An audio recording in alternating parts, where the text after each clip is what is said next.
Okay, I'm putting a simple question in front of you that the frequency of cyclone is getting intensified, it is getting increased due to more heating of land or due to more heating of ocean. Which statement is true or both are true? तो उससे related ये एक छोटा सा article है, micro climatic change, CEEW, council on energy environment and water, जो कि आप करंट अफेयर्स में ऐसे भी देखते हैं तो ये मिल जाएगा। ये ऑर्गेनाइजेशन CU, इनका रिपोर्ट है, इनका स्टडी है कि जो साइक्लोन का फ्रीक्वेंसी है आफ्टर 2005 हैव डबल्ड। ठीक है, साइक्लोन का फ्रीक्वेंसी डबल हुआ है, और साइक्लोन का फ्रीक्वेंसी डबल होने के कारण इसका इम्पैक्ट, जो साइक्लोन इम्पैक्टेड डिस्ट्रिक्ट्स हैं उस पर ट्रिपल हो गया है। मतलब एक तो देखने वाली बात यह है कि साइक्लोन का अगर इंटेंसिटी डबल हो जाता है तो उसका इम्पैक्ट जो वो ट्रिपल रेट से बढ़ रहा है, मतलब नुकसान और ज्यादा होगा। ठीक है, पहला ये।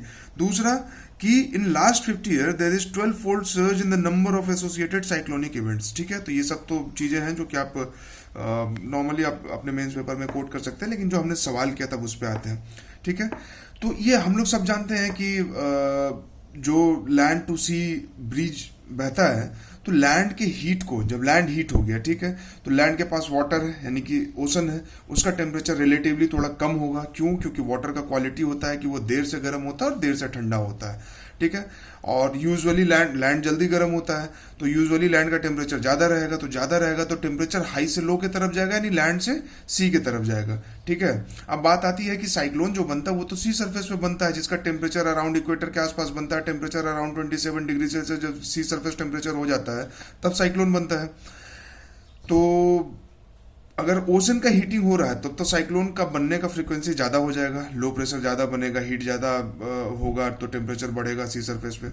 तो लैंड से इसका कोई रिलेशन है कि नहीं है? बिल्कुल है। लैंड से रिलेशन इसका ऐसे है कि लैंड अगर ज़्यादा हीट हुआ तो लैंड का ही हीट तो ओशन सक कर लेता है ना, लैंड से ही तो टेम्परेचर दोनों का बैलेंस करना है। T1 लैंड का टेम्परेचर है और T2 ओशन सरफेस का टेम्परेचर है, तो T1 T2 एक दूसरे को बैलेंस करेगा, मतलब कि हाई टेम्परेचर से लो टेम्परेचर की तरफ फ्लो करेगा, है ना। तो इससे क्या होगा कि जो ऑलरेडी सी जो हीट हो रहा है वो और ज़्यादा हीट होगा।